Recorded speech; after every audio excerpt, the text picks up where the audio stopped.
Hi friends, অবশেষে ডিএর বিজ্ঞপ্তি প্রকাশিত হলো।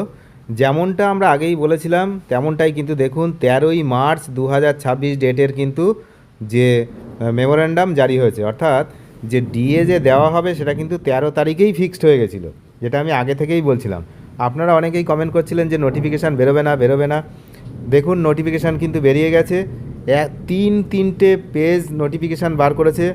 তো প্রথম ধাপে দেওয়া হবে 2016 থেকে মানে জানুয়ারি 2016 থেকে ডিসেম্বর 2000।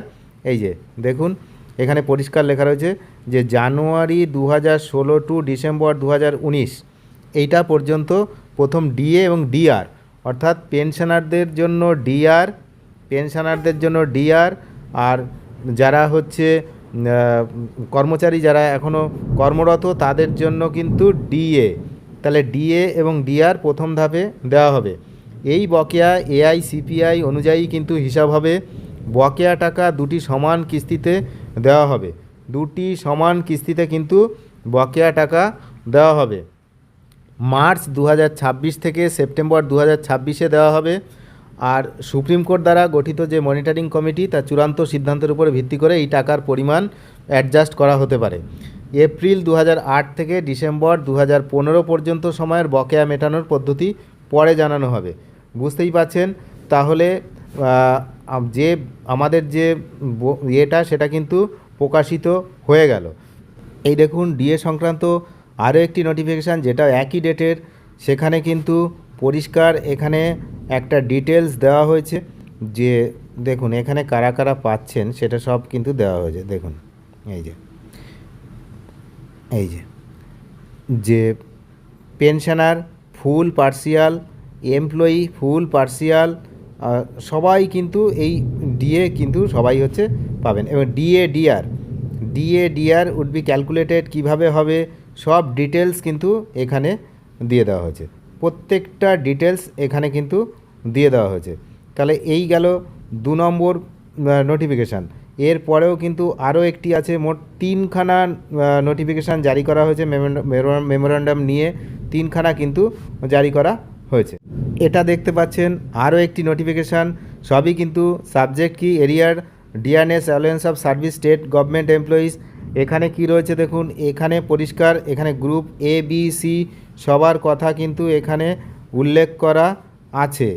এখানে আমরা দেখতে পাচ্ছি যে কর্মরত গ্রুপ এ বি সি কর্মচারীদের বকেয়া টাকা সরাসরি তাদের জেনারেল প্রভিডেন্ট ফান্ড, যে কথা আমি আগে বলেছিলাম যে জিপিএফে যাবে।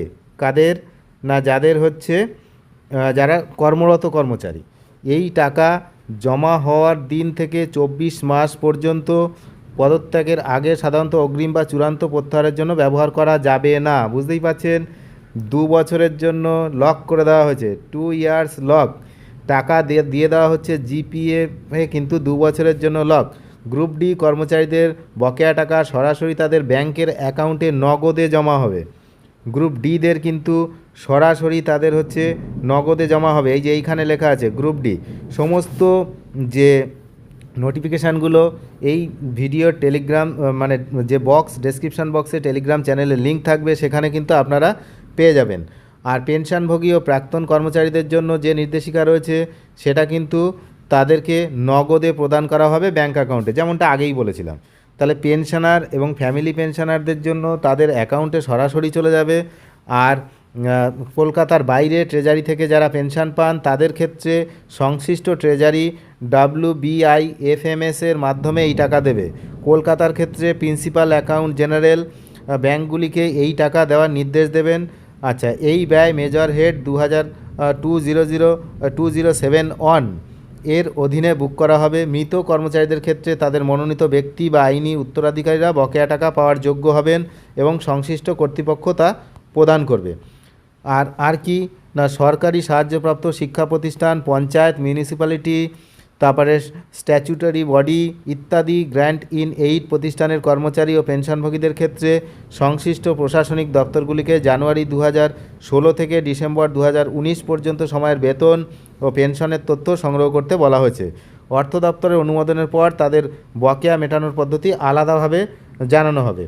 এবার যে সমস্ত কর্মচারী 2016 থেকে 19 সালের মধ্যে চাকরি থেকে পদত্যাগ করেছেন তারাও এই বকেয়া পাবেন। এর জন্য তাদের শেষ হেড অফিস, সেখানে কিন্তু আবেদন করতে হবে। এছাড়া ওই সময়ে যারা HRMS বা এর মাধ্যমে বেতন পাননি, তারাও তাদের HOO এর কাছে আবেদন করে বকেয়ার দাবি করতে পারবেন। বুঝতেই পাচ্ছেন, তাহলে নোটিফিকেশান অবশেষে জারি হয়ে গেল। মানে একদম মোদ্দা কথা কি না, যারা পেনশনার, ফ্যামিলি পেনশনার, তারা পুরোপুরি ব্যাঙ্ক অ্যাকাউন্টে টাকা পাচ্ছেন, ব্যাঙ্ক অ্যাকাউন্টে। আর যারা হচ্ছে কর্মরত, তারা GPF। তো GPFে তারা পাবে, কিন্তু গ্রুপ ডির ক্ষেত্রে আবার আলাদা, গ্রুপ ডিরাও কিন্তু ব্যাঙ্ক অ্যাকাউন্টে পাচ্ছে। ABC এই তিনটে গ্রুপের জন্য তারা কিন্তু, যেহেতু তাদের অ্যামাউন্ট অনেক বেশি, তো তাদেরকে GPFে দেওয়া হচ্ছে এবং 24 মাস পর্যন্ত তারা সেই টাকাটা ব্যবহার করতে পারবে না। অনেক ধন্যবাদ শেষ পর্যন্ত দেখার জন্য। চ্যানেলে যারা নতুন, তারা নিয়মিত আপডেট পেতে অবশ্যই চ্যানেলটিকে সাবস্ক্রাইব করবেন। আর এই PDF-গুলো সব কিন্তু টেলিগ্রাম চ্যানেলে দেওয়া আছে। টেলিগ্রাম চ্যানেলের লিঙ্ক হচ্ছে ডেসক্রিপশন বক্সে পেয়ে যাবেন। শিকদার্স একাডেমির যে অফিসিয়াল টেলিগ্রাম চ্যানেল, সেখানেই কিন্তু এই PDF-গুলো দিয়ে দেওয়া আছে। সেখান থেকে চাইলে আপনারা ডাউনলোড করে নিজেরাও দেখে নিতে পারবেন। ধন্যবাদ।